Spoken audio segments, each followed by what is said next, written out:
Well, welcome back, everyone. Apologies for the tech difficulties. We are here with Team Kill versus ALG. We are on Subway, banned down to this map. And I mean, Radar, what are your thoughts with our first objective in the north? It's a horrible one to open with. Aimless Gaming are going to be aware of that. It's one of the hardest objectives.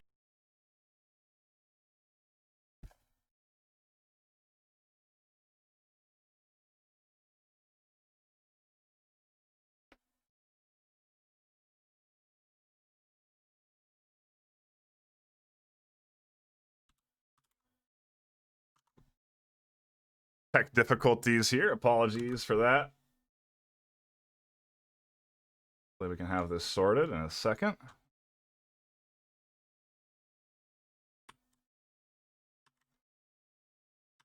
Hopefully we can have this sorted in a second.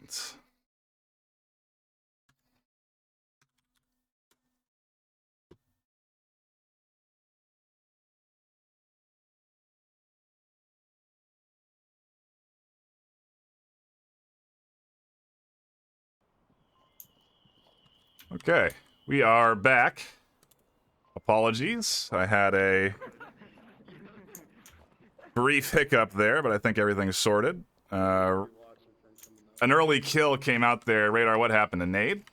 So, C-Quick pushed up aggressively, heard where they were, dropped a frag directly on top of two of Team Kill's players, killing one and downing the other. He's not moved up to finish off Kiri. He tried to finish off Kiri, but he was shielded by his dead teammate. But Kiri is still down. Not out, but a res will be unlikely. Yeah, way over there on that north stairwell. Going to be pretty hard to get scooped up. B6, Cam Street, and not now. Noto now. Noto now. Are here in the upper stairwell. They have to make their entry down in from the center and approach the three defending around OBJ. Kiri putting out some, causing C-Quick, I guess, to put shots up there, but he is down. Yeah, he just can't get that shot on him. He just keeps shooting the wrong dead body, I guess. So importantly, John CZ is very good on CQB maps. He's actually great on all kinds of maps. But that's a big pickup from Team Kill, who've taken down John CZ in the overpass. You can see that southwise, there is no defense south. Now, ALG's, Aimless Gaming's defense lineup here is very north heavy. Once you've set a north heavy defense, as you can see, there's no cover from the south. There is zero cover. It's just an alleyway to the south, basically.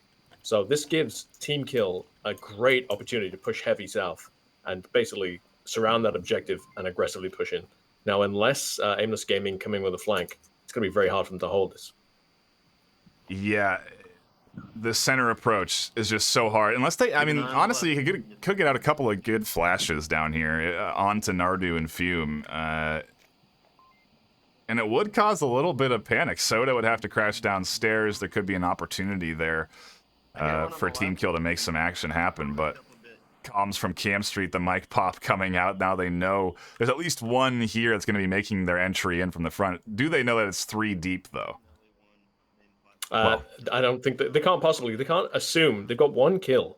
They've got one kill. Team Kill have got one kill. They can't assume that the entire enemy team is in the north. But I mean, you've got Cam Street here. He at this point, if you've not been killed on your transition, then maybe that's all you need to know. But you don't know what's happened in overpass. You don't know there's 4 enemies left. Although Kiri might have been able to call out. They were taken down. Cam Street picking up AGL Fume. And he goes to 3 versus 3. Team Kill doing good to contest the first objective, making this round 1 interesting. And C-Quick's still way up there because he still thinks there's a player that's been up there because of the comms from that down teammate. There's another one by him, I think he's talking. Soda and Nardu are 2v3 right now. They're gonna start pushing. I really don't know how this is going to go down. I mean, Me neither. If Turtle can push up and give them a bit more strength on the objective, Turtle's way back, considering there's 48 seconds left. I think he's watching for a flank or something, but he needs to move up and be in position to support Cam Street as Cam Street gets taken down by Soda. Such a risky move to make to repeat the same angle after getting a kill there. Now comes in the utility. Everyone seems to dodge and tuck in off of that. Soda getting some shots out now as Noto comes around. But he's not getting reinforced. He needs Turtle to here to help him and put a couple rounds down range. Nardu gets 1 kill, and now it's a 3v1. I don't understand. So unless Team Kill didn't wow and Aimless Gaming managed to hold. Now they were in. I mean, I've got to say, Aimless Gaming were in a really bad position there. Yeah. If there had been some efficient use of grenades and flashbangs, that really could have been a completely different turnaround there. But all we saw was a single flashbang come out, and I think that was Team Kill's downfall.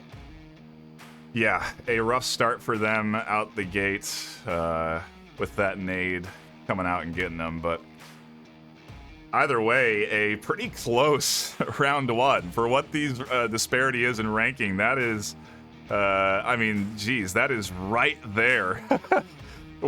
To be up with ALG like that, that's a really good start for Team Kill. If anything, a confidence booster, right? Yes and no. I mean, they don't. Again, they're not quite sure how they went into that, and they have to know the strength of ALG, the team they're going against. So I guess there is hope there. It wasn't like it was a 5-0 shutdown, you know. So there is that, and I guess if you can see that there's a potential for victory, then you can capitalize on that. As long as you don't get shut down straight out the gate and you don't get completely demoralized. And it was a great grenade from Seaquick that took out 2 of Team Kill's players straight away. Now, you could put that down to luck or you could put it down to skill, but it depends on how they choose to interpret that grenade. If they just see that, hey, grenade happens, that really changed the entire North push for us and allowed them to focus the defense, then maybe they can walk with their head still held high and think they still have, and hope they still have a chance, and assume they still have a chance. And I think they do. I do too. It's not looking too bad for him out the gate there. Granted, ALG able to take that one, and now really the question becomes: is the likes of Team Kill going to be able to stave off this ALG push here as we go into round 2? Again, I mean, it's one of the hardest objectives to hold. I've got faith. I've got faith they can do it. I do too. I'm interested to see exactly what we get here, but Team Kill comes on point still. They seem to be focused, not too down yet off of round 1, and see if they can carry that momentum through this whole Challenger Cup, because like we've been saying, it takes a good amount of effort to work your way up and become that victor. Oh yeah, absolutely, and that's one of the reasons. I mean, I'm almost regretful that I'm casting and not watching the Challenger Cup, because for me, again, it's just pure joy seeing these teams that may never have faced each other, just facing each other in tandem. And look at Fume here pushing up almost by himself as grenade hurtles past him. It might pick up Soda. It does not. And then Fume picks up Navi. And now this defense is in trouble. Really, Turtle, the only one holding this stairwell, and they got a shield coming down with LMG Overwatch. It's going to be incredibly hard to peek this corner. The nades are just missing that shield user. And now Sir Turtle in a really tough spot as Fume finds a kill. Seaquick finding Kiri as well from the south, picking up a defender who was floating. And this is a wide open objective now. There's only, wow, in all that time, now there's only 2 defenders left, neither of which are responding to the fact the objective is open and it's a cap.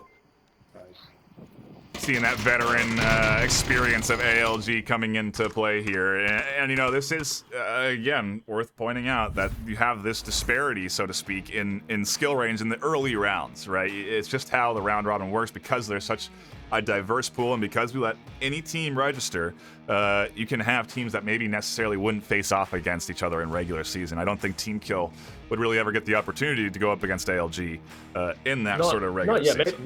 Maybe next season. Yeah. Not this season, as they're still finding the feet. But I think Team Kill had a good opportunity there if they just cocked that grenade and actually held onto it, let it fuse burn out for a little bit longer before throwing it, because it landed perfectly and could have potentially taken out 2 of Aimless Gaming's backline.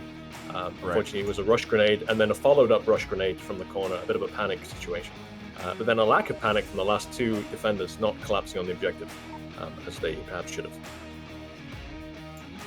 Tough to handle that under pressure. We talk about the pressure being an element as well in this Challenger Cup, and if you're not a team that's familiar with sort of being in a tournament spot, it can affect your mentality going into rounds. And I think that's definitely one thing that happens when you get those early losses like that, when you lose one or two out right away, and you're not checking your pad, you're not staying on top of your comms, and you're not being constantly aware that pressure sort of tunnel visions you, and caps like that can happen.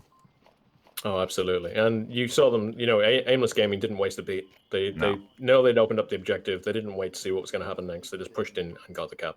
And that's another key definer of a team with experience. They know when they've got the opportunity. Yep, absolutely. And they capitalize on it. They don't necessarily let it go squandered and allow the team to rotate and get set up appropriately. And now we go to an underground basement objective. Interesting to see how ALG defend. Historically, this is a sort of locked in. I don't know. I'd say for Volk, but I've seen Marsoc taking this objective more often than not. And predominantly for me, I've seen them take it when you've got a strong coordinated push through the basement, which I see John CZ is almost immediately shut down as he takes out one of Team Kill's players straight off the bat. Two more still holding a backline. Now, it's odd to see that the shield player wasn't the first one in, but from a different angle. The guy without the shield was holding the north side of the tunnels, of the basement tunnels. And we've got Kiri here rocking a shield on the south side, pushing up slowly to John CZ. Now, you would have expected him to push forward and get that intel. But a little team a little bit out of sync at the moment. I heard something. Yeah, not again, when it comes into that pressure moment, it's sometimes hard to play how you normally do, to play loose and to have those comms be on point. Ooh, there's a quick peek from John. Kiri taking some shots, giving away position there. And oh no, that was actually Cam Street up top, who does find a kill. Yeah, it's just a down. Oh no, Kiri. Grenades Kiri? Oh no, John CZ. Nadu picking up Soda straight away. So a great initial pickup by Cam Street. Kiri's own grenade takes him out. John CZ's not able to push up and get him though, and not now.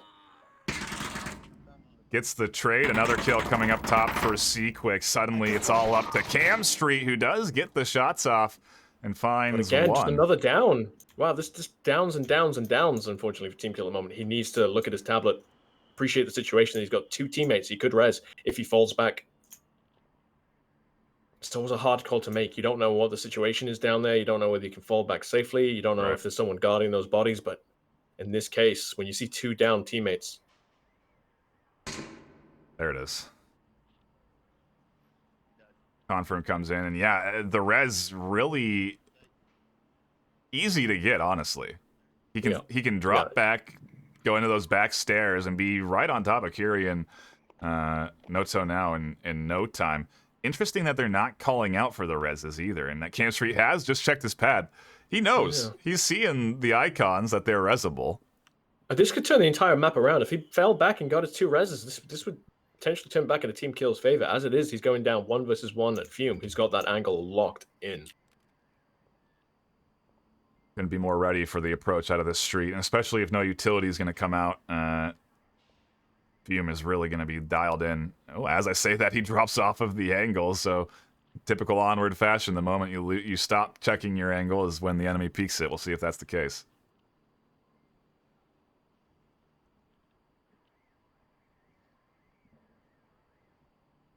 Here it comes. This is the crux moment now. Oh, Cam Street, what are you gonna do? How does he? Well, there's a perfect flash. Fume not following up on the flash though. Cam Street, and the flash wears off. Cam Street back up, and it's a trade. Wow, and there you go, ladies and gentlemen. Aimless Gaming taking game number 1. Not necessarily out. Not necessarily something crazy or what we wouldn't expect here today, but a solid performance from ALG either way. They're coming out of the gate looking strong as expected from this team, right? I mean, this is sort of what we anticipated here from ALG. They were definitely a team that I wanted to watch as a bit of a powerhouse, and round 1 of the round robin proves that true so far. I mean, I'll say this for Team Kill. I mean, they had some good moments there, good individual moments, and if they can just get the team cohesion to work and just a little bit more of the, a bit more advanced plays and understanding when to collapse, when, better angles to hold for objectives, I can definitely see diamond in the rough here as long as they just keep at it. They had some good approaches. They had the right idea, but there's just a little bit of cohesion missing for them at the moment. Which maybe that'll pick up. Maybe as they move forward throughout this, through the Challenger Cup, we'll just see them heating up. Yeah, could be the case indeed. And again, this is why you want to have multi-streams up, because some games are faster than others, and I'm sure over on channels 1 and 3, there's some action you can still tune into. But until then, we will cut to a intermission and be patiently waiting for the beginning of round 2, where we'll have another game right here. Don't miss it. We'll be right back.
I'm in.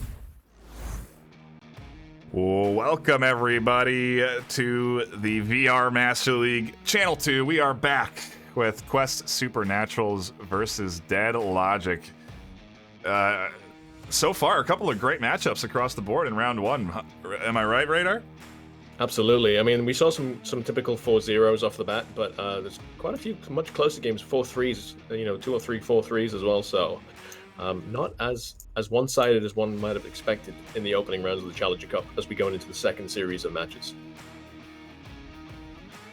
Yeah, a good bit of back and forth coming in, that's for sure. It has been exciting to tune into our first round one bracket there. You see the score lines across the board as we get it adjusted and centered. Perfect. An exciting bit of action, and now I think everything is set and we are ready. Active rosters for today coming in from Quest Supernaturals is Toast, Wingman, Silverfire, Mark Dread, and Pickle Police. And over on Dead Logic, we have Furious Daddy, Sir Cookie Noob, Mo Master, Novius, and Roaster. And we are ready to go for round number one on our only map of this series, Subway. So, and the only map we've cast so far, Subway and Subway again. So, interestingly, both Dead Logic and Quest Supernaturals won their first game 4-0. So these are two teams who've not lost a round yet. Let's see if they who manages to take that 5th point, so to speak. Yeah. Right, you're coming off of a couple of quick wins and a long bit of downtime for both of these teams. They've both been sort of lingering around, maybe playing in some pubs just to stay loose. But yeah, a good bit of time between their most recent match and now. And so we'll see who's sort of ready and the most warm. As Quest Supernatural seem to be going for a 3-2 split, 3 into the north, which is uncharacteristic. And they didn't spawn north either, which is really interesting. They spawned south. Usually when a team spawns south, they go heavy south. In this case, I've not seen a team do this, I don't think ever, where they get a south spawn and then choose to do the heavy push on the north side. Maybe if you had a shield in hand, I could see it being also a bit more of a practical approach. But Momaster is waiting on this corner, ready for any sort of movement to come in through this north alleyway. And it's incredibly risky for where he is if they get too loud too early. So he could easily throw some nades and utility around the corner. Cookie finds 2, Momaster with a trade. Trash alley. Yeah, so the south completely wiped out. Quest Supernatural's down to 2 active players. So Cookie Noob's positioning in the south, cutting down south push completely.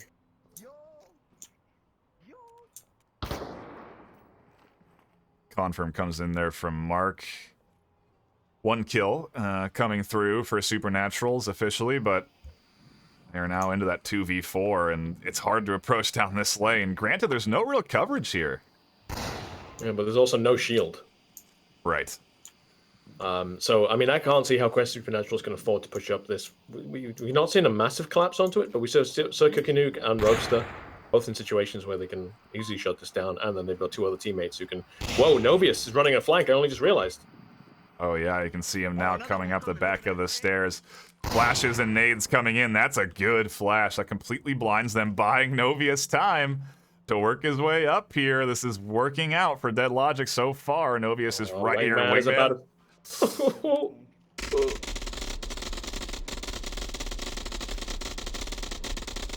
Cookie Noob making some noise for Novius to push up. I love this team play as a grenade comes out. It doesn't work out for Wingman. Sorry, for Novius. Wingman picks him up. The grenade sails over both their heads.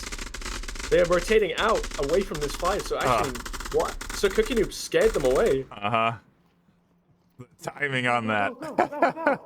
They were trying to really delay the approach there, force them into the corner, and instead they just end up charging onto Novius, who's completely exposed on that stairwell, and having just thrown a frag as well, so didn't even have his gun in his hand. I mean, Right. That was terrible timing, and the exact opposite of what Dead Logic wanted to happen there. I think Sir Cookie Noob was trying to create noise and suppression to allow Novius to actually just sneak up, and all it did was just kind of make them go, you know what, we're not going to go down this street anymore. Let's turn around. Oh, look, there's a free kill. I really like the split they're doing now, too. Mark's going to come in from the basement. He'll be able to enter in from these bottom stairs. He'll challenge the back end of the approach, although he doesn't seem to be going the right direction. No, I'm very confused right now. Has he got lost? Because I feel like I'm lost. Yeah. He So had it's to have worth gotten noting. lost. So it's worth noting that Sir Cookie Noob was the the south defender. Now he rotated north and was a guy putting down the suppression. Means that the south approach is now completely open. There's still the spawn approach still has guards, but Wingman here now, pushing up. So Cookie Noob has a line of sight onto him, but if Wingman can somehow dislodge Sir Cookie Noob, he's in a great position to take out Roaster and possibly Cap. It's going to be a bang kill here too. Wingman finds one, and now Mark coming in from the back end. Is he going to catch the rotation from Furious? No, Furious stays diligent. He gets the kill. Roaster scoops up Wingman on objective, both going down, as I predicted, in the same moment. And Dead Logic hold on to a very close defensive round one.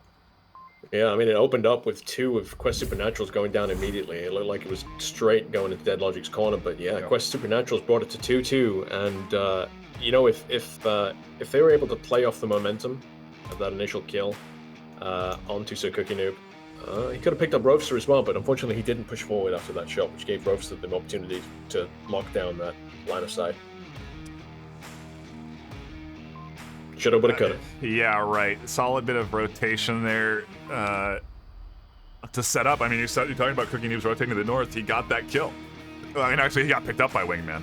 But he gets the information, I suppose, for that second defender to work off of. And so a risky maneuver there for sure. But an interesting bit of back and forth. And we have a disconnect on Dead Logic. Hopefully we can get that reconnected shortly and be right back into round 2. I don't know how this is going to go so far. You know, both teams seem ready. Oh yeah. I mean, looking back at the past season, Dead Logic have got more losses than Quest Supernaturals, but Dead Logic have been showing some massive gains in strength. Like, started off pretty weak. They had a 12-1 loss to Silent Purge. But then the rest of the games have been up and up and up, and then they a few weeks ago they had a game against Boss Fight where it went down to match point on the last map. So they, Boss Fight, number 3 in the world at the moment, Dead Logic, managing to push that team almost to the limit. Yeah. So Dead Logic, I definitely feel, have come in leaps and bounds. Quest Supernaturals, a brand new team. They've got, well, not brand new, they're new to this season. They've only got 4 games under their belt, 3 wins, 1 loss. So definitely a team to watch next season. Yeah. And let's see what they have to show here. I mean, their first game was a 4-0 NightFiree. Yeah, the Challenger Cup's a great way to sort of scout out what's going to be coming down the pipeline next season, what teams are looking good, what teams maybe perform better than expected. And yeah, so far, Quest Supernatural's doing well enough to keep it close. See if they can hold on to this defensive round as we get into round number 2. I thought the index was wired. The index is wired. Now, Dead Logic got the same spawn as Quest Supernaturals had. What kind of split we're seeing? I'm only seeing 1 guy pushing aggressive south. So, okay, no. So they're doing a 3-2 split with 3 going south. Which the more not the kind of approach I would have expected. Where it looks like Novius and Sir Cookie Noob are probably going to push round to the Volk spawn kind of direction via the basement. An interesting bit of drone work coming out here to scout out some positions. You can kind of check some tucked-in corner spots, maybe get a good idea of who's where in the actual objective defense. But this is an interesting setup. Look at how heavy they're favoring that north end. 2 defenders tucked in up there, and overall the approach is very lacking in coverage. Oh my god, a team kill coming straight out as Toast picks up Silver Fire. Oh no! Oh no, why? I don't know where it is. It's dark. The alleyways are dark and dangerous in the north, and if you don't have night vision or the appropriate trigger discipline, that can happen. And again, the coverage is so weak on objective. Dead Logic have picked the perfect side to approach from. Absolutely. I mean, as the saying goes, you defend how you attack, and these guys are favoring like running back and forth in the north. And completely opening up that south, which kind of reveals how the last attack kind of went, where they definitely favored the north approach. And you can see here, Dead Logic making ground with a 0-0 resistance in the south and in the west. Drone finally gets shot down there by the likes of the defenders over objective, but not before information is gathered and they find out where a couple of folks are slotted. Interestingly enough, Sir Cookie Noob and Novius do seem a little bit far forward from the rest of this team. Furious, Mo, Rove, all sort of hanging back still on that stairwell.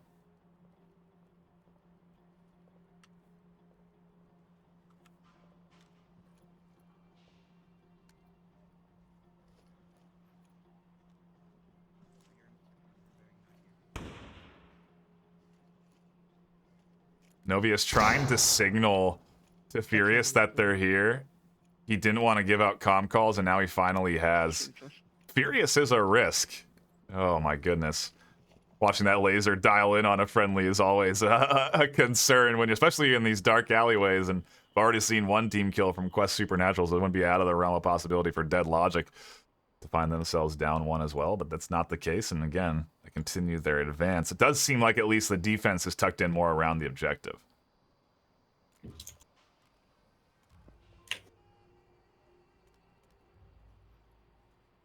One east of objective.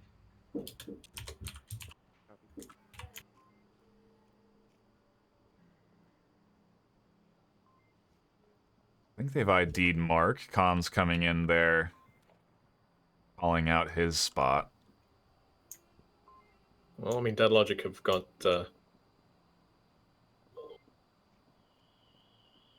Supernaturals, Quest Supernaturals already have one team kill to the name. I'm guessing they're going to have they can work psychologically against you as you. Do we have the team? Did you just change the team names on me? Yes, I did. Apologies, I lost connection, and so I thought I'd mess with people to see if you're paying attention, and you were paying attention. I'm very proud of Around the corner, left side. But as we saw, Quest Supernaturals have had one team kill, and that can get into your head psychologically. You're going to hold your fire as enemies push around. Is that another friendly? You don't want to. Oh my gosh!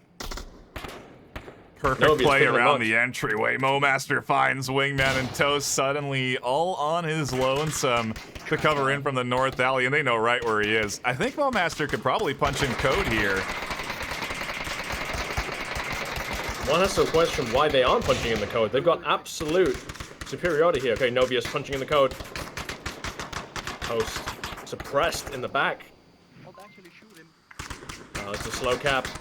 Toast does not seem to realize what the situation is here. Yeah, it's wild he hasn't just sprinted here yet. The suppressive fire doing wonders to keep him tucked in there.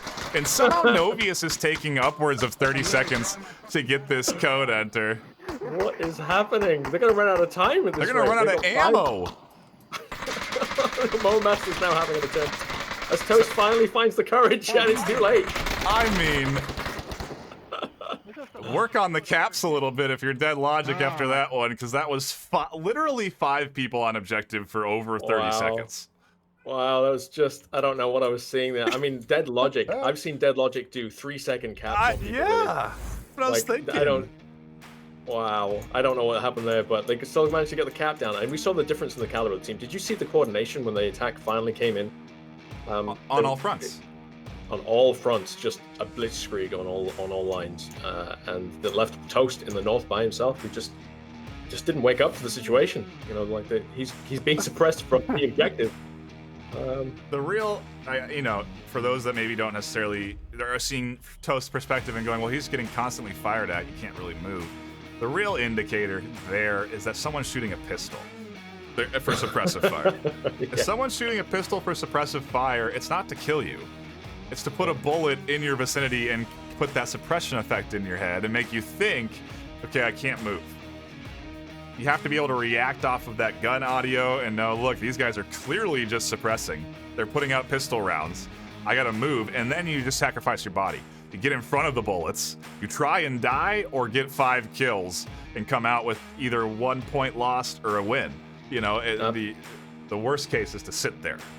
Oh yeah, and that is the absolute worst case. And one of the things that I've started trying to coach boss fight to do is we've been in this mindset that when it's time to cap, suppress all the angles, make sure the enemy can't move. And I'm actually trying to coach them out of that now, because when you're playing against the similar caliber team to that, when everyone starts opening fire, it's almost like someone shouting, "We're capping, we're capping now."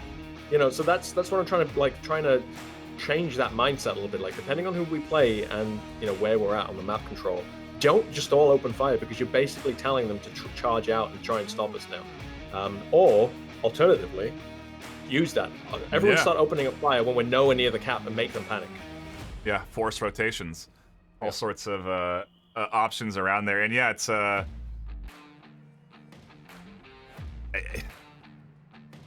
see Dead Logic coming in so strong right now. You know, again, we had these teams that we had to watch on our list. Dead Logic was definitely one of them. ALG was definitely one of them. And we've seen both of them play so far today. Both of them are looking very good. They are on point in these first, at least in map 1 and here on map 2 for Dead Logic. These teams coming in ready to play in a Challenger Cup.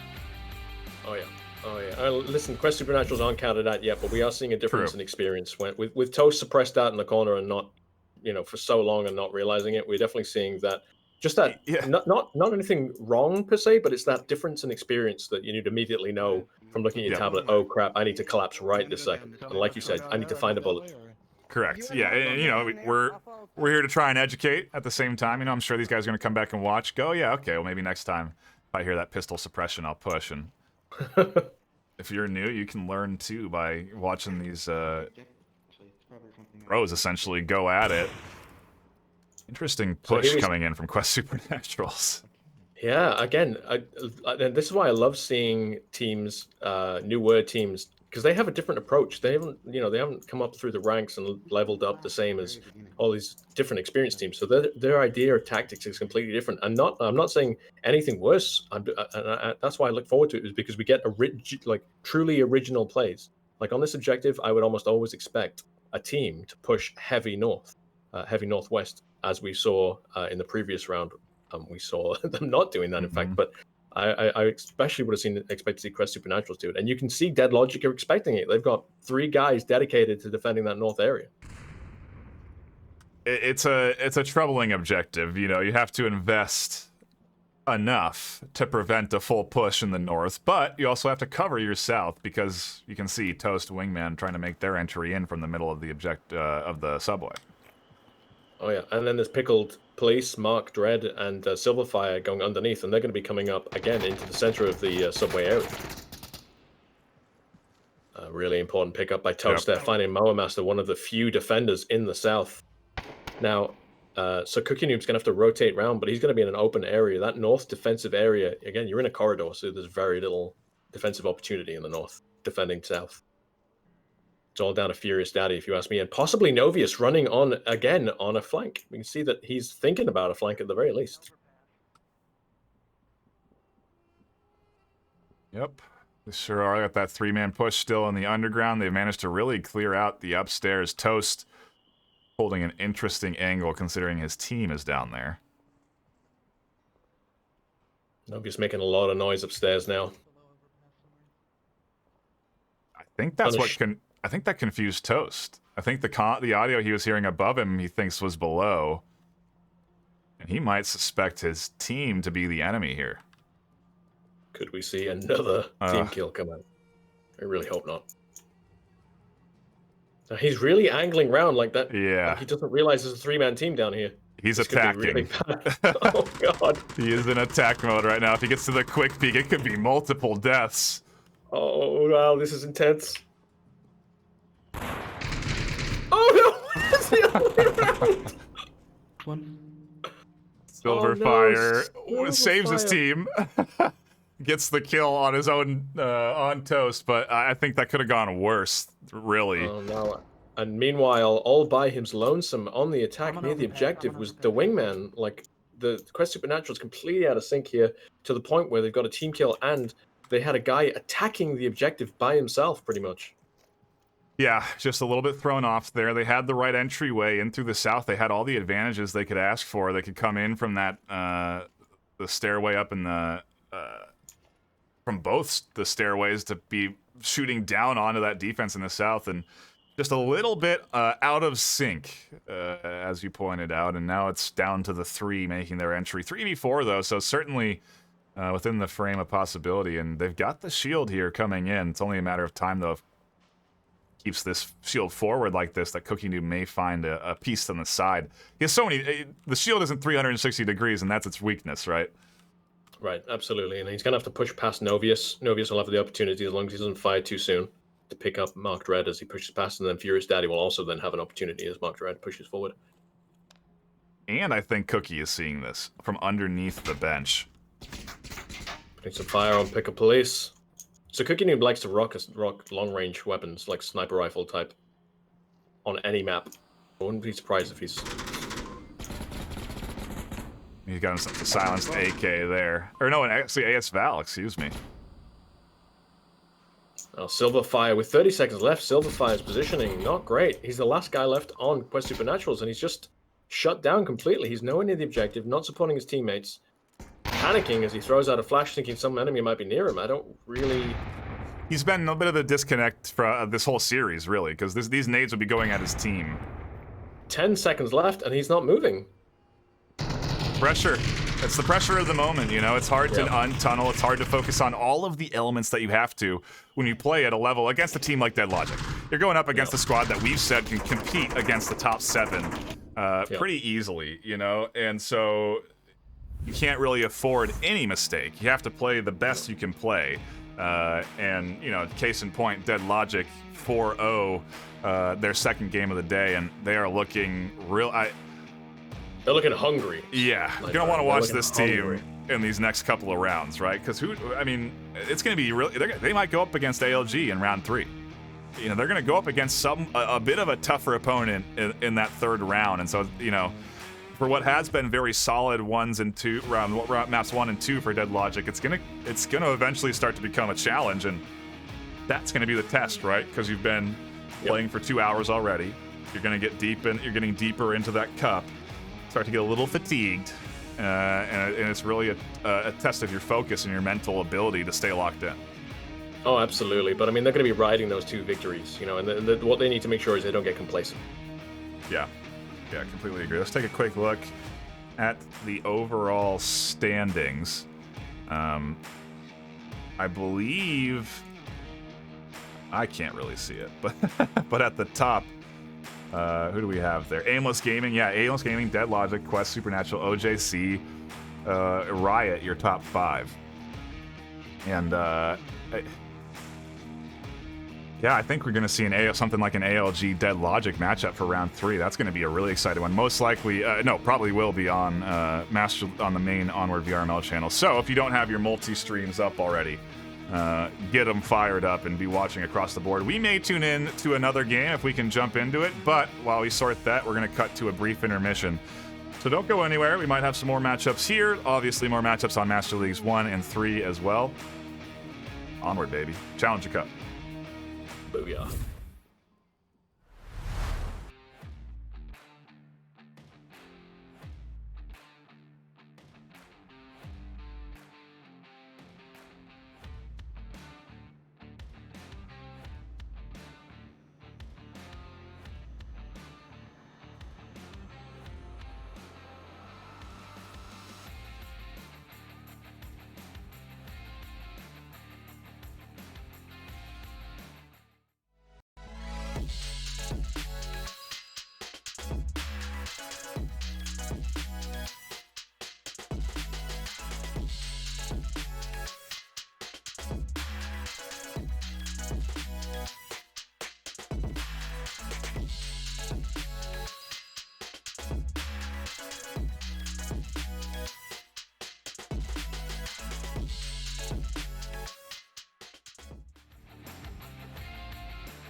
Welcome back, everybody. Thank you so much for patiently waiting for the beginning of round number 3 in our Challenger Cup Group A qualifier here today. It has so far been predictable, I think would be the right word. Radar, what do you think? What do you say? I mean, looking at the scoreboards, there's been 1 or 2 upsets, but, you know, generally, yeah, predictable. I mean, OJC getting demolished 4-1 in the last series was unexpected, but... Yeah. But some surprises as well, and please don't take it the wrong way. Brothers in Arms doing another great showing. I think they've had 2 4-0s now.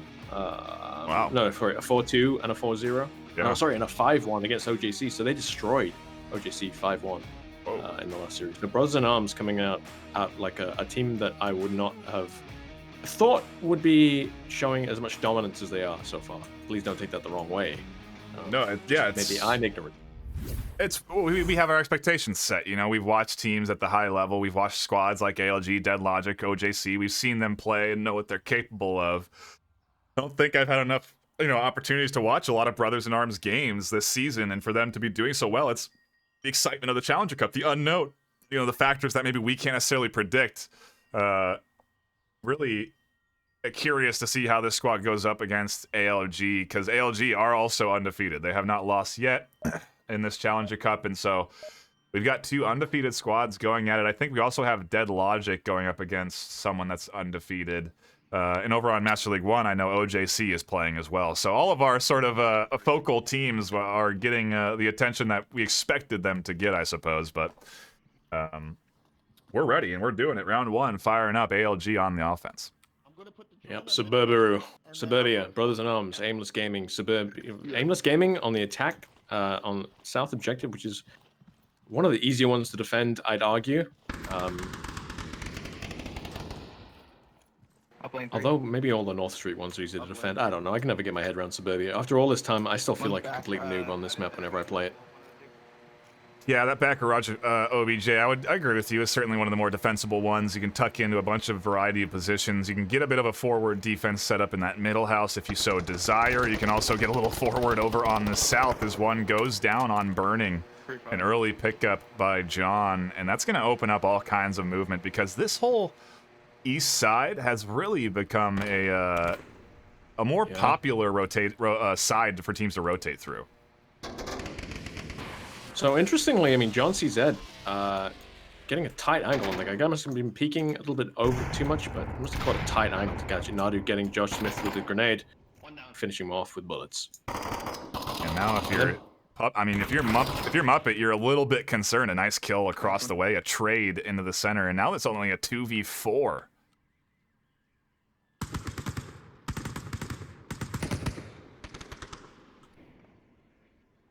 Definitely not looking good for Brothers in Arms at the moment as they go down to one defender. The guy on the objective. They have full control. They have absolute full control of this OBJ. Granted, Bizachu is in the best spot he can be right now. You know, he can defend the objective from the inside. He can defend that back end rotation. I do believe there's an option to push into the house and cap around the corner, but still, he can check that window and deny that from coming through too.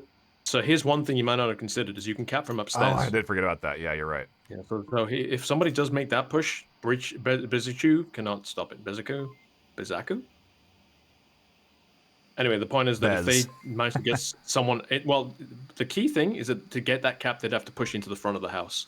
And that's where Bez might pick them up. Which looks like what Soda might be trying to do.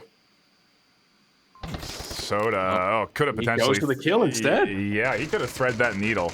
He could have gone into that house, gone up those stairs, and then right where you were saying, punching in that code there behind the eyes of the defense. But what we do tend to see at the the top 10 sort of level is teams just getting their W's. You know what I mean? We have seen some great caps, but when the pressure's on, when you're going up against another undefeated team, when you're trying to lock in a round 3 and really get yourself set up for a very good position for round 4, you're just going to take what you can get, right? I think that's what we typically see, at these higher levels, and that's why it's exciting when we see those caps, because it takes so much gusto to go for those. Oh yeah. Especially when you know that the last, as you say, and it gets even more risky when it's like a 1 versus 2 or something like that, and you know that you've got so much riding on you, like taking out that last guy. 1 versus 4 situation, I would have expected Soda to go for it, but like you said, you're just guaranteeing that point. You're guaranteeing that point rather than risking it all for 2. Yeah. It's interesting because I would argue that Marsoc points are not necessarily hard to come by on Suburbia.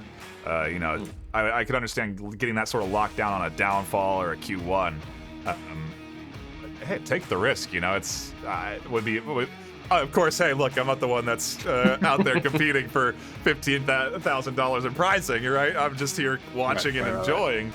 So my heart rate doesn't necessarily get as elevated. And again, it's that tunnel vision. It's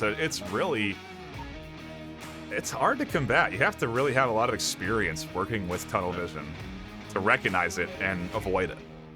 Yep. And I constantly see teams either top brackets doing, getting tunneled in time and time again. Mm-hmm. But one thing we can say is coming out of that round 1 is that Aimless Gaming swept up Brothers in Arms. Brothers in Arms on the back foot here is going. I know they're only 1 point down, but like psychologically, they have to bounce back and appreciate that it's just 1 round, despite the fact that it felt very, very one-sided. You see a very aggressive push from Aimless Gaming into the middle house to hold that center area of the map. Captain Soda holding the east, and the other 2 remaining defenders in the south. Virus is picking up Deal Team 6 in the center. Oh! Chaos in middle house on the stairs there. The kill comes in, the confirm call out comes in, and John thought it was a confirm from the enemy. So he swings, guns blazing, and takes down one of his own, and it's a 4-4 trade as we get another trade on the other east side. Wow, so 3-3 now with that unfortunate team kill. Trade, and the east side is now open with 1 defender in the center and still 2 holding that back line.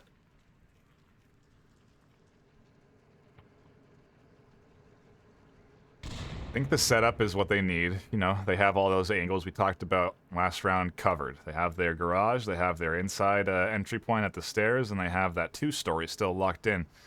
Things become dicey if they lose that 2-story, so we'll see if the Brothers in Arms invest in trying to take that. Yeah, they'll need to dislodge John CZ if they want to push for the objective realistically. Oh yeah, you're absolutely right. If they just leave him there, he has backs, to him, and it's an easy couple of kills if they forget about clearing that out. One thing I will say, though, is that John CZ that's a really tenuous position to be in, John CZ. Without anyone covering his 6, without having knowing Nadu and Sequick have the stairs locked down, it's really hard to hold upstairs and try and cover the actual approaches to the objective. So it can be If you choose the right timing and you put some pressure on the streets and force John to look out, then he can be very easy to rush. If Nadu and Quick don't have his back. See Quick. Shank him up it. That's the name I don't feel like I've ever said out loud in real life before. I was looking at it. I was just going with Muppet. But your pronunciation is definitely right. We'll see if he does do any sort of shanking here, as he might have a knife opportunity if he wanted it inside this 2-story. It would be quite a gutsy move, but it's been a quiet minute, and I feel like it's going to be C-Quick that has... It's been C-Quick who I feel like has been the opportunity to get some picks here, but that line of sight just hasn't opened up, so... Who knows, maybe it'll be Shank him up it versus John CZ. John CZ seems to be locked in on defending those stairs. He's heard the footsteps. He knows he's in trouble. And you have your I say locked in. Rotating in from the east. He's got behind those sandbags. He's pushed up pretty far. And so if they time this right, distract John on the entry inside, Vadi could push in here, and John isn't going to notice this. To your point, John's covering different angles right now. C-Quick taking down Shank him up it. Freeing John CZ to cover an angle, but John is not. I don't think he has line of sight on Iravati anymore. I don't think so either. C-Quick sir does. C-Quick does. Wow. Wow, so important that Iravati was in a really key position to make a potential push. Bezichu picking up C-Quick though. It's 1 versus 2. Bezichu, if he can dislodge John CZ, still has a chance. Lots of time too. 1.5 on the clock. Bez can play it how he wants. He doesn't have to be rushed or forced out just yet. No, but he has been called out. Unfortunately for him, he has been called out. Nardu's lasered in on this stairs too.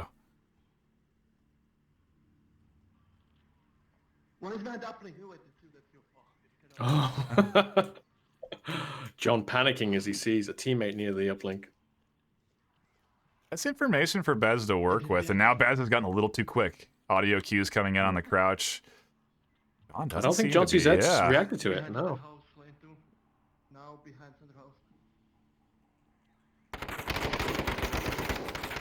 So this is interesting. Bez using the information conveyed by John about Nardu being there to his advantage was dialed in there. Didn't get the kill, but he knows where both of these defenders are right now. 35 on the clock. Yeah, this is getting into dangerous time territory. If he had another minute to play with, he could really capitalize off this, but time is against him right now, as he did get injured. Time's ticking down. Yeah. John CZ making lots of noise, tactically or otherwise. Oh, there's one. Is he going to push in? He's going to go for the kill. No cap in hand. He knows his time limit's out. And John's tucking in. John knows it's close. This is going to come down to a 5-second left on the clock. Is he going to get there in time? Rounds the corner of the No! Oh, unfortunate. Bez making the right move, but just failing on the pickup as John comes round with 4 seconds left on the clock. That could have gone either way. What a great ending to that round. That was a close one. That's for sure. I can't believe that just happened. That was an excellent bit of work there to drop in on that corner and tuck in and avoid that potential kill on the stairwell. He got things into his advantage where he could then swing and sort of surprise the attacker in that doorway, and a good bit of work there from ALG to hang on. But geez, brothers in arms bringing it down to a 1v1. Absolutely, and Bez really, when it was down to 3 versus 1 against Bez, I thought it was over, and he almost brings it back. And if it wasn't for John's next level play there, and I say next level, I mean, he heard him coming, and like you said, he tucked in. Bez came around pre-firing, expect John to be around that corner, and John just was not where he was expecting him to be. Yeah, very solid plays out of Bez there, using all the information he was given to his advantage, you know, making sure he knew where those key players were. He heard the audio comms of a call out on objective, and he finds that kill. Could have gone in a different situation. If John hadn't suspected or heard the push coming his way, then Bez potentially could have picked him up. But John played it exactly right. He must have had an accurate kill count, knew the last guy was punching him, and was happy to leave the objective wide open. Yeah, you're right. There's no way you do that if you think that isn't the last guy. You know, you don't just completely abandon coverage on an objective after losing the guy on objective. And so again, you know, something to point out that we haven't really talked about is the comms is vital. you know, at this higher level. And if you're communicating, I got this one, as soon as you get a kill, oftentimes you'll hear players go, I got one. And yeah, I can give away your position, but the relay of information is almost more important. Oh yeah, it's and especially, I mean, I find that myself when I'm in a key position, when I'm pushed up on the enemy and I've killed 1 or 2 enemies, but I'm near the objective. I'm like, I'm internally at war with myself, going, I need to tell them that there's 2 guys dead, but at the same time, I'm really in a really great position here, and if I say anything, I'm going to be giving up that clear advantage I have. Right. But that key information might make the difference if I die. So, what do I do? What do I do? You add all of that on to the being in the moment, the pressure of it. Oh, yeah. You know, it's a lot to, and then play the game. There's a lot of processing going on, and we're going to see an early push here. Right, aggressive defense coming out of Brothers in Arms. I like it. I like it a lot. Although Deal Team 6 may be overstretching. Maybe not. Yeah, because they don't know that this is an enemy. There's no time to check pad. Oh, wow, Sequix thinks this is a friendly. Didn't even stop for a second to suspect that might not be a friendly coming through behind him. It took a while for Nardu to rotate too. Down he goes, trying to call that out. Suppressive fire ringing in, and suddenly ALG are attacking. Irish making the right move there and dealing with Team 6. You had to do that. That was vital. I mean, what a wild rotation. To get in there like that and find those kills. Smart play, because you're working off the audio cues so early there that ALG thought it was a friendly and didn't even react. No, and the res on Nadu coming out now. Interesting grenade landing on top of 2-story there. Really, probably did not going exactly where he wanted to go. So interestingly, Captain Soda now in an aggressive position on the east side. The rest of the team a bit out of sync with him. I don't think he's aware, but he's not going to be getting his support. Oh, it was Bez sees Soda. It's a trade. Soda is resable. Somebody needs to double tap that kill. They do have Shankamuppet, who can get that line of sight, and if John goes for this res, it's a bit of a risk, but he doesn't have to fully peek, and there's the quick reshots coming in from Muppet. So honestly, kind of a good outcome there, because you catch out an investment. Ooh, as Josh is pushing. Grenade picks up John Smith, though. Nadu getting the res on Virus, returning the favor.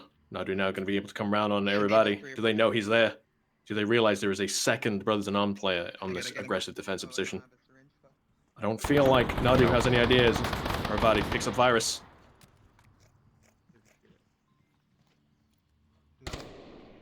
Confirmation coming out on Josh. Now 2 versus 2.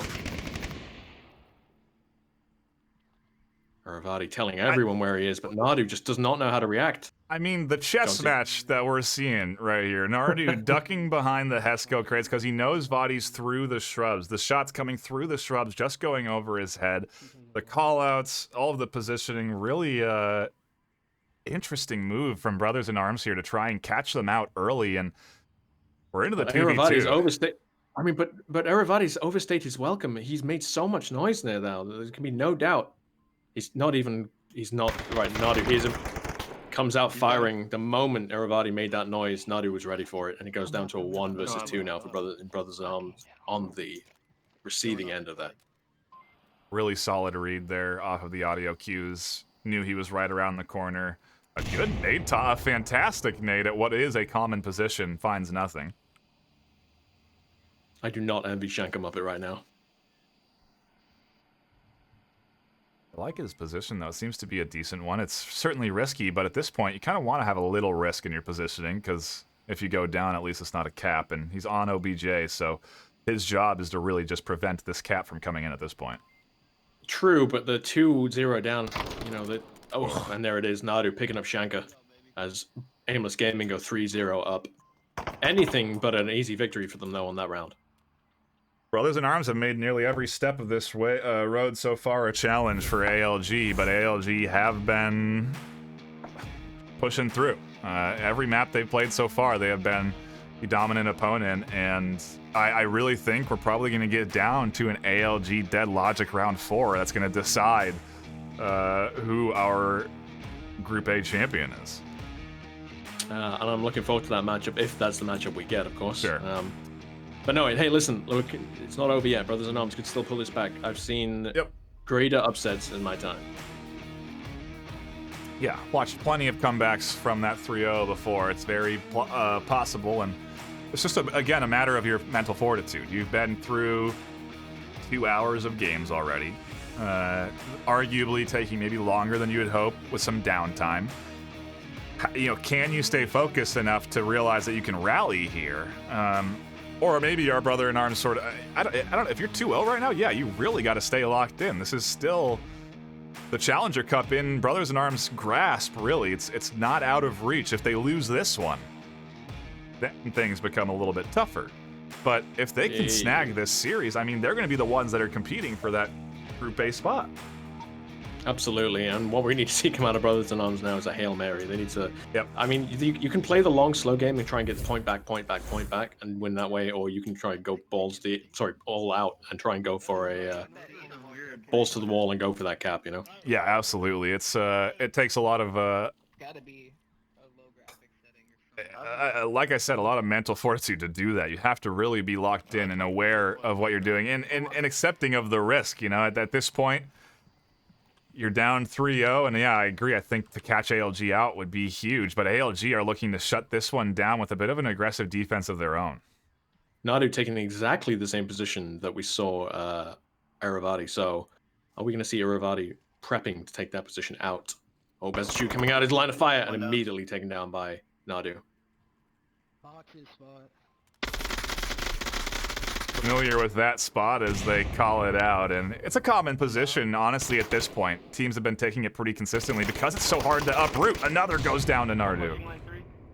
I don't see how Nadu was able to get away with this. They even called out his exact position. If I was Aravati, I would have just walked up to that fence and just fired straight into in between the Escos. Wow, Nadu's understanding of the sound around him is excellent. John picking him up though. Yeah, solid job from Josh there to finally get that kill. Shuts down what could have been a much worse outcome for Brothers in Arms. And now they're into the 3v4, so things still okay as John finds Deal Team 6 from the back end. It becomes a 4v2. Deal Team 6 is resable though. But Soda getting out of flash may push in to get the... Yeah, he's going to get the tap as he goes around. Bit of a risky move there for Captain Soda, but pays off in the end at 4-2 and denying a res potential. Body's here on objective side, throwing rounds downrange at Virus. John seems to be keyed in, but Vadi is safe behind these sandbags. Yeah, but John's got a tight line on the left-hand side. Wow, John ducking underneath shots there. That was very, both lucky and unlucky. I mean, Aravati couldn't have known he was there. Getting some pre-fire down the range, which almost catches John. Return frag comes in, and it lands. It's a good one. Wow, great grenade coming out from John CZ there. Is just far away enough from those bags to be effective at the chest up, you know, and he didn't tuck in when he heard that nade land, so ends up catching the upper torso. Down he goes. He is resable, but Josh, it doesn't seem to be rotating, and Brothers in Arms not picking up reses that could save them. Probably coming down to the 1v1 against Soda. Yeah, Josh, I mean, again, it's a tough call to make, but again, you are not over... He's not overstretched, right? He could fall back quite safely. Yep. And get, it was a grenade that downed his teammate. It wasn't a flank. So with that knowledge that it wasn't a flank that downed your teammate, I would be in Josh's shoes, and of course I have the beauty of having the God's eye view here, but at the end of the day, I think I would be going for the res right now in his shoes. And he looks like he might be doing exactly that, albeit quite trepidatiously. You can take your time, but you can't take too much. Players bleed out after about a minute and a half or 2 minutes, and right now Vadi is bleeding out. So if Josh doesn't get up there and get that res in about another minute's time, it's going to be a kill. Yeah, Josh just repositioning here. I thought he was going to be going back for the res, but it doesn't look like that's exactly what he's doing. He's just repositioning to go back on the aggressive. Really, I don't understand that play, but again, maybe he missed that there was a res available. Maybe he thinks it's 1 versus 4. Or maybe he just thinks that... And there it is, Aimless Gaming taking another 4-0. Can anyone stop them? I don't know, man. They haven't necessarily gone up the likes of OJC yet in this series, but yeah, I don't know what to expect here. Brothers in Arms just beat OJC, right? That's exactly right. They beat them 5-1. So I don't know. I mean, very Wow. different play styles, though. True. Yeah, very, very true. Which does result in, you know, wild outcomes. And hey, part of the Challenger Cup vibe, right? We know it's why teams don't want to necessarily be down in here, because it's volatile. Anything could happen. So teams that you don't expect to win could win. You could lose a map and be out. There's a lot of possibilities here in this Challenger Cup, and it's hard to work your way through it. Yep, and again, a lot of unknowns, teams you don't ever face. So, Yeah. you're always going into this situation where you're playing a team that might be, many ranks above you, therefore you just wouldn't get matched against, or across the pond. So unless you do a challenge match, you're playing EU versus the US. It's lots of. That's why I love these games. Just because you're throwing so many random kind of different encounters that you wouldn't normally see. Yeah. Yeah. Exciting set there. Solid performance from ALG. We're getting some few other reports in, and so we might head to another game. We're going to cut to a brief intermission while we sort that out, though, so stick around. There may be more action here in just a few moments, and if not, make sure you're watching the multi-streams. We got action live on Master League 1 and 3 right now. So, thank you all for tuning in. We'll be right back with more Onward.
Welcome back, everybody. Thank you so much for tuning in and hanging out today in a long bit of Onward action.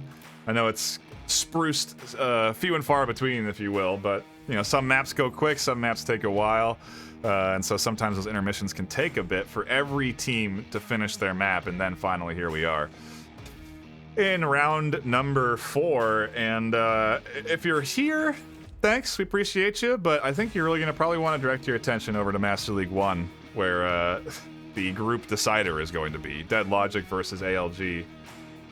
That's going to be exciting. I'm just a little sad we're missing that, but we still do have what is going to be some pretty good action here. OJC versus Riot on Q1. Radar, I've been talking this whole time. Yeah, I mean, you have. And Q1, I'm sorry, but Q1, I'm so glad to see this map finally today. I mean, I don't know if any other teams have played it, but I'm super happy to see OJC and Riot playing it. All I've seen today is Subway and Suburbia. And I really, Quarantine is the most interesting map to me at the moment. New meta is still being developed, as we keep hearing every time we hear the match. You know, every time this match gets casted. It's just great to see the nice little plays, different tactics, different styles, so that people are dreaming up for it. Different approaches you would not even considered, nooks and crannies, etc. And we're seeing two great teams exemplifying that in this match, hopefully. Yeah. So, as sad as I am that we aren't seeing Dead Logic versus ALG, we're still in for a treat here between OGC and Riot. Oh yeah, gonna be fun specking this Q1 map. I'm looking forward to it, and I know you guys have been seeing a lot of the ads, and if you are still here, thank you, but you are also been listening to one this whole time. I've been using the HyperX mic for this entire broadcast, the RGB tap to mute functionality, everything. I could do the ad at this point right here for you. The shockproof mount, it's all in. It's nice, frankly. I really enjoy this mic. It's as good, if not better, than the one I was using before. So very happy to have such a high quality mic from HyperX and have it looks. I like being. I can change. I can match my VRML jersey. I mean, come on. Nice. And can I say I've never been more attracted to you right now. You sound amazing. You sound amazing. That's what I'm really after. You've come down to the core of it. As we go into round 1, OJC versus Riot in the 4th series. I guess for the runner-up, not even for the runner-up position, I take that back, but for the the runner-up match, I suppose. But anyway, I see that. Go ahead. I don't know how to feel. I don't know. I guess you're just playing competitive Onward at this point. You know, right? Your season essentially done. Yeah, you know, you're not moving on. The winner of that next series is going to be the winner, and so I expect maybe some interesting plays to come out here, but at the same time, Riot seems to be locked in. Right, and so every and Loxin get a team kill from Reef of Madness on Silver NightFiree there. So every match, you know, against a decent team is practice, is a chance to try stuff out, you know, and I don't mean just experimentally. You're trying out, you tried and tested tactics even. How does this fare up against a different play style? So I respect both these teams. I think they're both going to take it seriously, despite the fact they're not playing for the position anymore. Yeah, it's a hard shift to make, but it's that immediate shift to, okay, well, let's prep for next season. Let's make sure that, some teams like to take a break. Some teams don't. Some teams like to keep playing, keep scrimming all through that off season. And, there's always time to work and get better. And like we were saying, these teams don't often get a chance to face off against each other because of the rank disparity or because of their EU and NA. You don't always get these matchups, and so you also got to take the opportunity to play against someone that you don't normally get to play against. Oh yeah, and get everything out of it you can. I mean, I wish I'd briefed the teams before they started. Hey, it doesn't matter if you lose all of your games today. Just get out of it as much as you can. Learn as much as you can. Yeah, improve, become better, and it's a constant. Choice you have to be making to get better at this game because the top teams are always improving, it seems.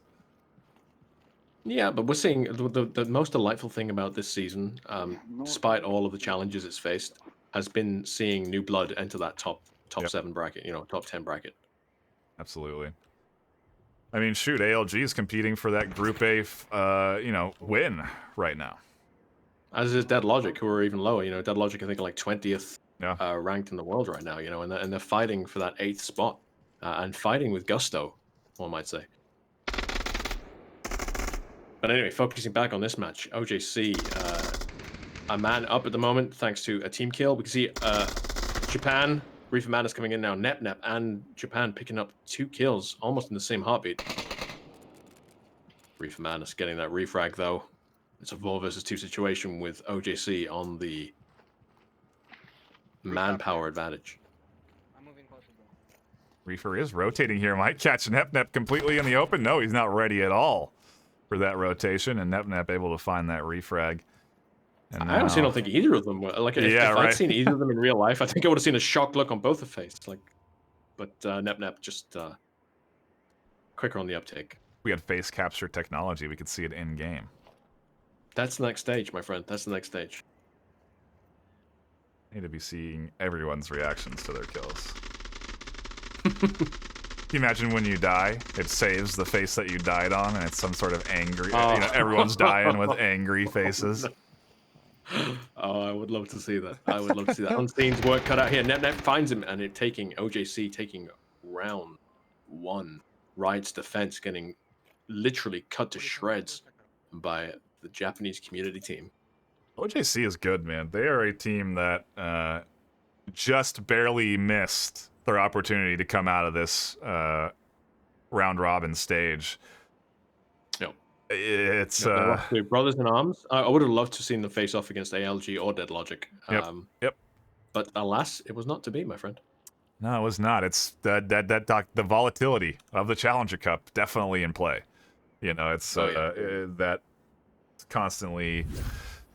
The unknown is always there, and I would definitely say OJC were not expecting a loss to Brothers in Arms. You know, you looked at how well ALG did against them too. It's a surprise. It's again a hats off to Brothers in Arms. They did good against ALG. You know, we have to think about how many rounds came close. You know. Yeah. It certainly wasn't completely one-sided. Yeah. Brothers in Arms put up a great fight, and obviously they showed a lot of pedigree in defeating OJC 5-1. Yeah. That said, I don't know. I mean, the volatility, as you said, of the Challenger Cup, I love and both hate, because, you know, there's been plenty of times in boss fight where we've lost the first map.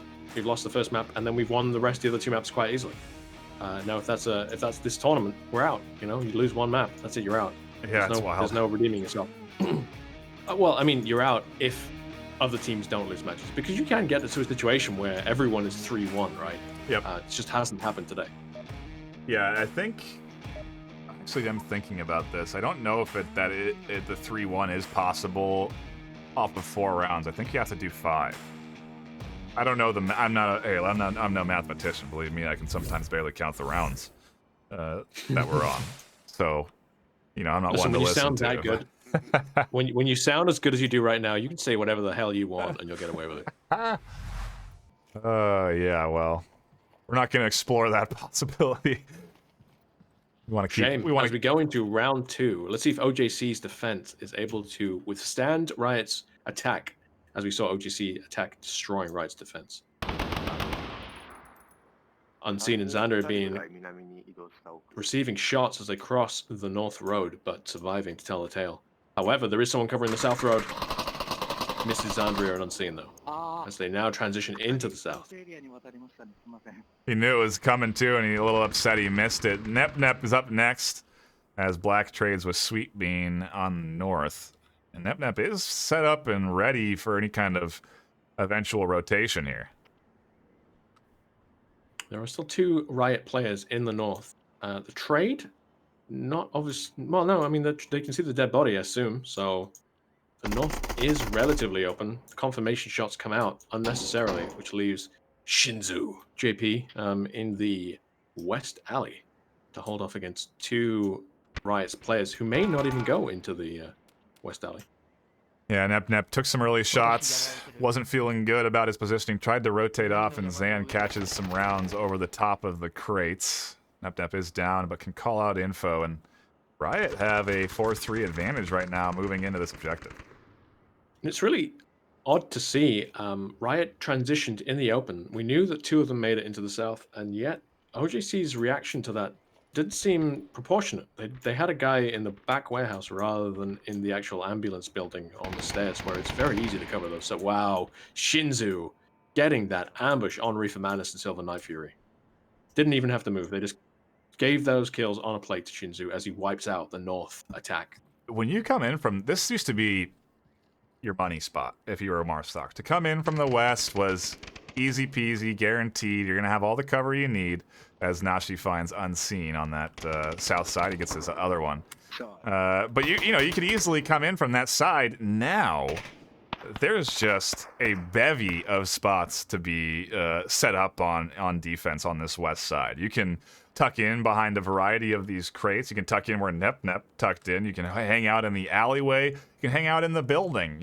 You can push forward, tuck in behind the doors. You can get into that building and continue your push. There's so many options that we've seen utilized on defense on that side, and it's you know, just that one little section is so much variety and strategy. It kind of exemplifies Q1 as a whole. Of just there's so many options. Yeah, you're right. It's a microcosm example of the entire map. I love it. But yeah, Riot there. I mean, it looked like they had strength in the north and the south, and it just takes one defender in each case to completely shut that down. They had a 4-3 advantage, and Nepsi just able to poke out from the middle and shut down that south approach, unchallenged, completely unchallenged. He gets one kill, and there was no response. The second Riot player comes out straight into the bullets. Didn't even check that angle. So I don't know if he thought he was on the roof or thought he was safe to cross. I don't know. But one thing, so interestingly, that what we're talking about in the West Alley, I briefed my team yesterday. So look, when you're taking the West Alley, I don't ever want to see two of you in this area. There is no defense for the Marsoc. If you're pushing from the northwest and you get into that nebulous space where you're facing 4 boxes and a building with windows and stuff like that, you've got no defense. I don't ever want to see 2 people in this area. Yeah. Like, one of you can cover and try and get a refrag, but if I ever see 2 people actively in this zone, I expect you to be dead, and that's not what I want. That's not what I want to happen. Like, I expect you to not survive that situation. Yeah. So I don't want to see it. It's I don't know if all the teams really put that much level of effort into their strategy sometimes, but I can assure you that the top 7, top 8 is definitely investing that much thought into every move they make, and it's a lot of meta. Yeah, it's a lot of meta and a lot of headaches, because there's just for every angle you think there's another one that's just waiting to pounce on you. Yeah, definitely seems to be the case, especially on Q1. That variety there, like we were talking about, but we're almost done here with Group A, and that's still a toss-up as to who's going to come out on top. Tomorrow is more Onward. Tomorrow is another group of Challenger Cup. It's more of this guessing game of who's going to come out on top. It's more of that volatility, and it's got some great teams. Animal House and some other powerhouses in that Group B. There's a lot to look forward to.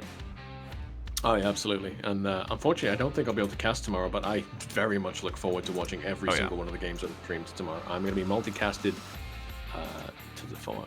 I'm going to have red eyes by the end of it as I try and take in those 3 streams at once continually. Yeah, we'll have some faces that we're playing today, casting tomorrow, so that'll be exciting to see. Maybe we can get some different perspectives from those guys, but I wonder what the holdup is here between rounds. A good bit of consideration in strategy. I believe Riot lost a player who just reconnected. As we go into round 3, Riot trailing 2-0, but they're on the defense. They have a defense advantage and a hard objective to defend, if you ask me. This north objective, there's so many attack routes, especially with the west being what it is now. Because conversely, it's easy to defend from that direction, but it's also easier to attack from the south than it used to be.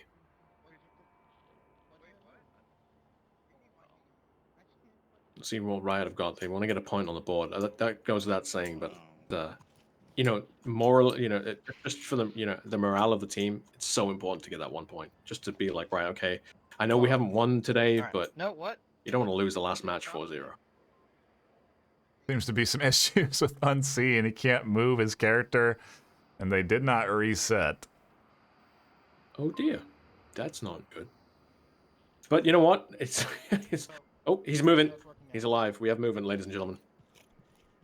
Okay. I was going to say, they're about to be down 1 if he has to sit there in the open.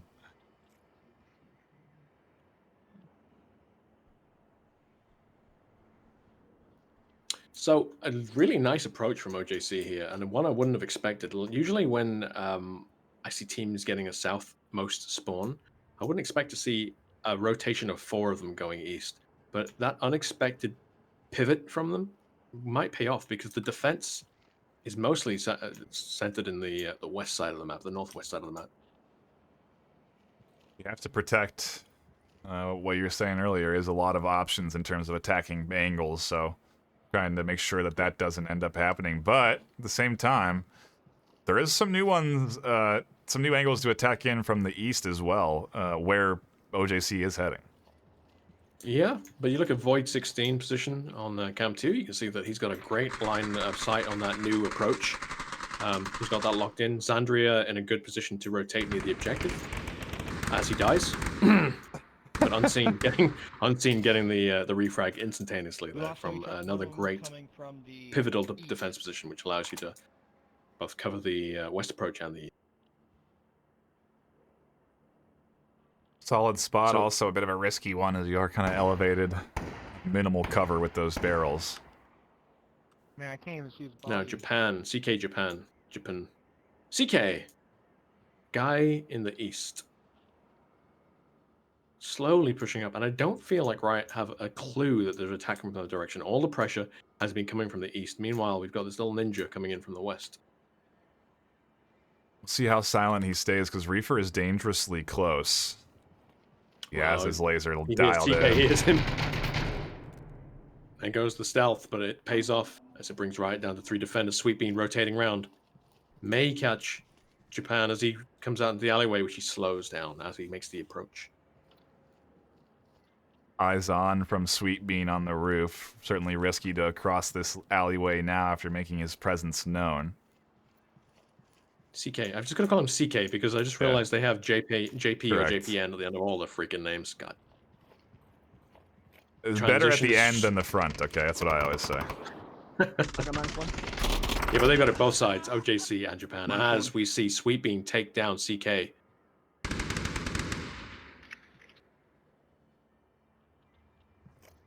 Unseen. And Void still locking down the objective. Ooh. Sweet Bean refragged from an unexpected angle. Yeah. The motel paying off for Shinzu. As it leaves OJC down to 2 attackers, but Black could potentially wrap around and pick up CK. We know he can do it easily, but he doesn't necessarily have that information. No. So cap potential isn't very high at the moment, given Unseen and Void's positions. They are in great lockdown positions for the objective. However, the defensively quite limited. Void's position gives him good coverage of the northeast, but that is it. And Unseen's position gives him good coverage of the west and a bit of the southwest, but that is it. If anyone comes out from the strong west, they'll catch Unseen. And if anyone comes out from the north, from the south going north, they'll catch out both of the players. So a good cap stoppage, but Yeah. coverage-wise, leaving a lot of holes in the defense. But with 30 seconds on the clock, I just realized there's only 30 seconds left, and Black and Shinzu are nowhere near the objective. 30-second bleep will go off in their ears, and it will force them to play sloppy and play over-aggressive. Meanwhile, if you're in Riot's shoes, you're expecting this attack from any angle. Where are they? How many are left? Where are they? Oh gosh, they must be somewhere near the cap. You know, that's where my head's usually at, with 30 seconds panicking. Crazy that Black still hasn't moved in here. Shinzu taking shots. Unseen finds Black. Trying to get Void down here, but can't get him in that gap. Void repeats. Crazy repeat there. Gets that kill. Completely unnecessary as well. Completely with 5 seconds left on the clock. Unless he knew Unseen was alive next to him and they were against the last guy. Just a really overly risky pick. But it pays off. It pays off. As Riot get a point on the board. Solid job to get one up there at the very least. Prevent OJC from running away with it. Now they do go on the offensive, and I would say this is, I don't know, a tough one to get a cap on unless you can get control of the north. then you can kind of get yourself up against the wall, maybe find an opportunity in a lack of coverage. But I don't. That objective is not really tucked in up against any walls like a lot of other ones are. I think you called it. If you can get in the north and just creep up next to that wall, that's the potential for that cap. Or if someone is tucked, if the final defender or defenders are cupped behind that wall, being pinned, then somebody could just push up to the objective via the lorry and get a cap. But you're right, it's a very hard objective to cap compared to some of them on this map. It's hard to defend just because as a defender you have to be a lot in the open. Yeah. But cap wise, it's a hard one to cap equally. Yeah. You know, a good attempt there out of OJC, but Riot ultimately holding it down and taking a quick gander at KD's Shinzu and Nep, both 4-1 and 4-2 apiece. Doing work to carry that squad a bit. Let's also take a quick look at the overall standings. If you're not already aware, ALG and Dead Logic 1 and 2 battling it out right now on Master League 1. If you haven't had your multi-stream up, I don't know what you've been doing this whole time. But go... What's wrong with you? I don't know if we can be friends anymore if you haven't been watching the multi. You are off my Christmas card list. It's official. You want that Christmas card. There's some scandalous images. As we go into round 4, OJC on the defense on the objective that Riot held impressively there. So let's see if OJC can mirror Riot's defense and hold it. So now we're seeing a completely converse attack. So they had a northeast spawn, and I say they, I mean Riot. They have a northeast spawn, and they're doing the opposite of what OJC did, where they instead of doing a heavy east attack, they are rotating out and probably going to be looking for a middle/west approach. It's quite risky because OJC, if they can identify the spawn, means they can push out, and there comes a team kill straight away. Wow, that caught me off guard. I'm trying to find him.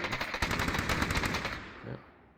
CK finds Zandria. He was crossing up to the north. He had pushed all the way in from that north side, pushed out the building, gone past the rocks, and he was nearly at where the offense was. So to Black's credit, he took shots where he thought the enemy would be, and turns out it was one of his friends. He then did get a kill right after, and so things are tied up 4-4.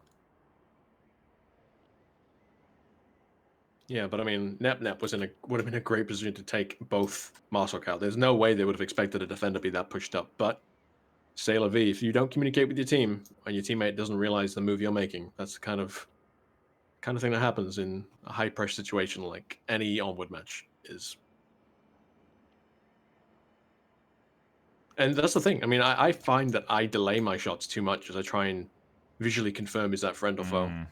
I pull my shots far too often. I regret it far too often. Well, that's. I think the best way to combat that is just be very vigilant on your team awareness, especially now the shadows on Marsoc. If you're a Marsoc and you go into a dark room, you can really look like a Volk enemy. And so if you're not aware of where your team is at all times, then that's when that risk elevates. If you're like, okay, I'm checking my pad, there's someone. Granted, it can only take you so far.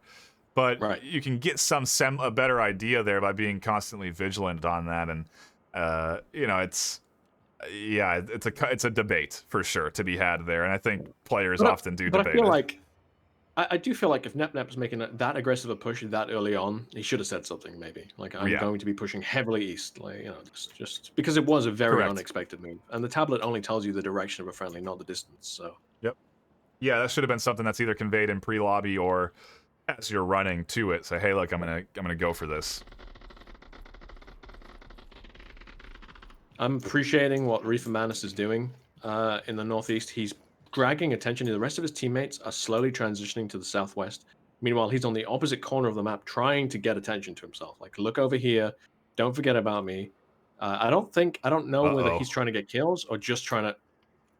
Shinzu has pushed up here. He's challenging the 3 on this side. Down goes one. Sweet Bean gets scooped up, and it's a double for Shinzu. Unseen, the last one here in the west. Oh, a grenade from beyond the grave taking down Shinzu. A bit of Call of Duty martyrdom there. Such a lame play. Ugh, martyrdom. Anyway, Wow, it's all on Unseen's shoulders, and what looked like a very promising attack was shut down by a single defender, tucked in exactly the right place at the right time. The investment in the north also got picked up because they were trying to distract so heavily. It actually ends up resulting in a death. So yeah, with 2 down here on the west, there is only Unseen available to push in, and he just confirmed that kill with a loud ring of bullets. So information Now, for OJC to work with. such unfortunate position to be in now. You got a minute left on the clock. You have no idea the number of enemies left because you don't know there was a team kill earlier, right? So you think True. there could be at least 4 enemies left, and you've got no time to play with, given his distance to the objective. So, like, this is the most unenviable position to be in as a Marsok player in this game. 50 seconds left on the clock. Only knowing you've got 1 kill, knowing you're the only guy on your team, and having no intel, like absolutely 0 intel on the remaining enemy positions or disposition or number, should I say.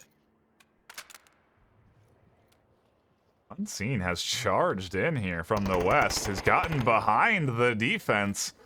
Yeah, One but goes Black is going to shut him down. down. Nashi or Black.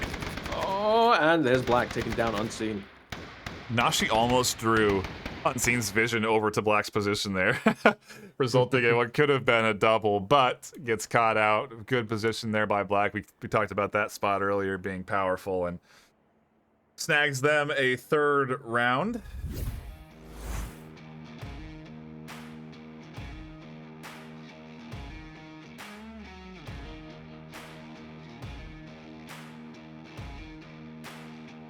OJC on the precipice of taking this. It won't make a difference in the long run, but it'll be good for them to finish on a win for their own sense. I guess sense of accomplishment. Yeah, they are. You can come out of the Challenger Cup going, hey, look, we went up against these guys. We played against ALG, Dead Logic, and we stayed in it. You know, it's a testament to the improvement season by season. And, you know, it's something that, you work off of going into next season. You say, well, okay, we made it this far. Now that's a goal that we have to achieve at minimum. You know, we have to get higher than this next season. And it gives you a bar to try and achieve to. Yeah, absolutely. Give yourself a benchmark. Aim for higher. Of course, I can't work for every team, because not every team can aim higher, right? You know, some teams have to lose, but so that can be equally. But listen, Onward, I really feel, for the most part, at least, you get out what you put in. That's for the most part. I have seen some teams scrimming all the time and somehow still not making the mark that they perhaps deserve, given the hard work that they put in. But at the same time, you see teams putting in the hard work. You look at Velociraptors, right? Look at them powering out of the gate, and they've shot up the charts. I think we'll be seeing them play tomorrow, but you know, like teams like that where the hard work is paid off. Look at ALG, look at Dead Logic. The hard work is paying off. The scrims are paying off. The practice is paying off. They're beginning to threaten the established top teams. Teams that we've seen vie for a top 10 position, like Mayhem, are now arguably the #1 ranked NA team. You know, there are these squads that have gone through this process that OJC and Riot are now feeling here, and have come out better after multiple seasons. So certainly encouragement, you know, if you're one of these teams, to think about the ability to improve and get better and compete for, again, what is a good chunk of prizing. Absolutely. And it kind of gives you hope for what the next season will bring. You know, more improvements to 1.8. Hopefully more teams. We've seen the team numbers grow considerably. Find some of them have disbanded at the end of the season, but I have no doubt we'll see more teams be created for the next season. And you know, that prize pool just keeps growing and growing and growing. And it's not the point. The prize pool isn't the point. Let's say the prize pool is just a nice kind of icing on the top of the cake to the competitive scene that you're playing. I don't play this game. Nobody plays this game for prizes. We play this game because there is nothing else like it, right? The adrenaline rush, the coordination. There's nothing like it. And you can't appreciate it until you've been in a league match against another team. You just can't appreciate that feel that you get from a game. Just when you communicate something with your hands or your voice and it pays off. It's just such a thrill, such a simple thing. You just can't get out of many other games. Simple joys. And also acing an enemy team is pretty good as well. Yeah, feels pretty good. So we filled in 2 minutes of dead air as OJC have slowly pushed up in the north, and no shots have rung out in the entire round. You see that OJC have got a good ownership of the north as CK puts out some distracting shots. The first bullets of the round. Yep. Xander getting picked up by Shinzu. Shinzu in a really unexpected position over here. On top of the walkway. That had to have been planned. That had to have been CK pulling attention with that pre-fire on corners, trying to get somebody to peek out, and eventually they got exactly what they wanted, and Shinzu was just waiting for it. Now it's opened up for NepNep to move in. Yeah, but there's still Reefer and Sweetbean in unexpected defensive positions. Sweetbean might pick up Nashi Jam if he pushes out too far west, which it looks like he transfers inside. Oh no, he doesn't. Sweetbean gets an easy kill on there with NepNep hearing the shots, but how does he react? Where is Sweetbean? How can he possibly know?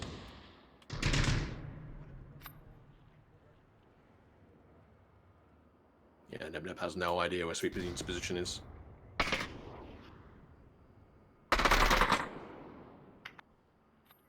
Reefer finding CK.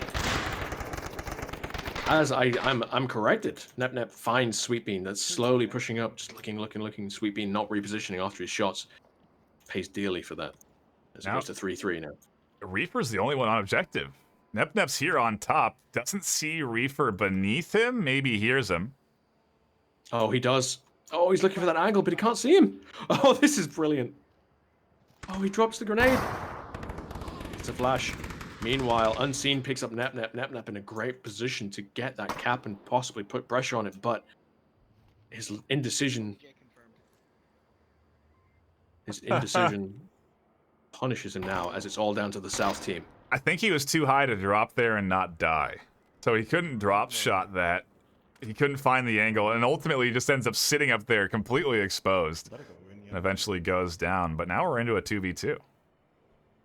2v2, with Void able to call out intel from the gas station and only 40 seconds left on the clock. Once again, OJC find themselves in a situation where they've run out of time and are nowhere near the objective, or running in out of time, and they go down to a 1 versus 2 now, as it's all on Shindu's shoulders.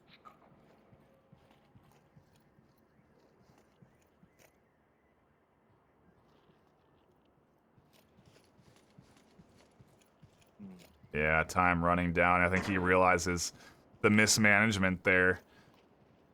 Riot should be able to snag a second round on the board.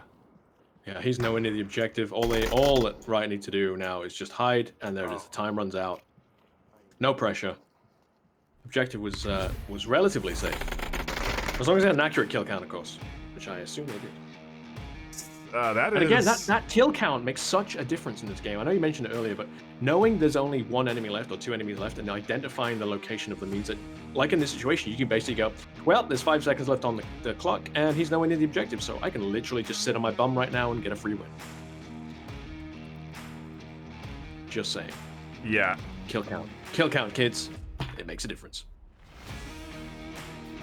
It's certainly does, and you know, again, we appreciate everyone. I don't think we've said it today, but a shout out to everyone that has been tuning in across the board, across multiple channels. If you've been watching here, or on Master League 3, or on 1, we do appreciate you all tuning in, and make sure you hit that follow button. In particular, go over to Master League Onward _VRML and follow that, as well as VR Master League. We have multiple Twitch channels. We'll most likely be streaming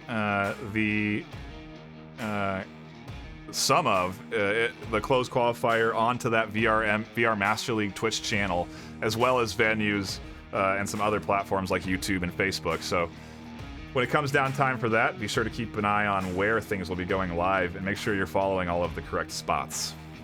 By the way, venues is freaking awesome. Watching games in venues is so cool. Like, it's so crisp. Like, the screen is really, really fun to watch. It is. And like chatting to the other guys while you're watching it, it's really a fun experience. So if you have the opportunity, if you have a Quest or a Rift, make the most of it. and watch the next venue to games because they're fun and they're worth it, and gives you just being able to sit back and relax and just chat with your bros while you watch intense gaming in a game you might love on. Like, worth it. Do it. Yeah.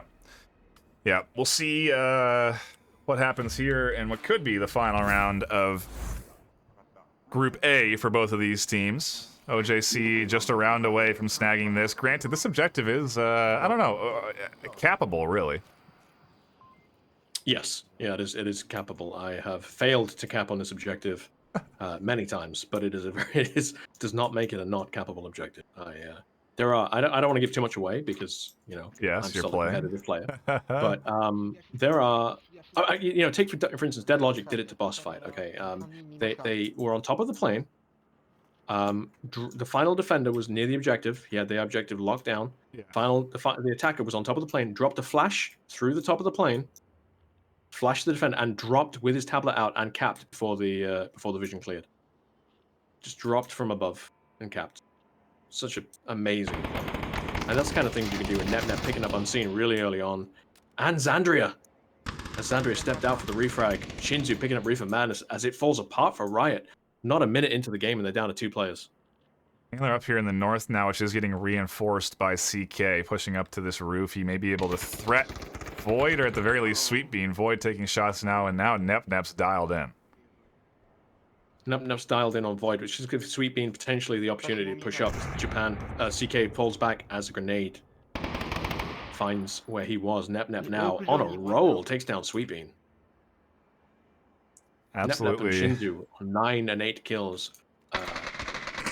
Wow. Okay. And that's it. It's over. OJC closing out the final round on such an impressive defense. 2 of them able to shut down the entirety of Riot, it feel like. And just that north push utterly punished by OJC as they worked off the intel, flanked, cut down that push. Yeah, it is a solid performance from them. We will be done here on this channel, but we're probably going to pass you off over to Master League 1, which is still live.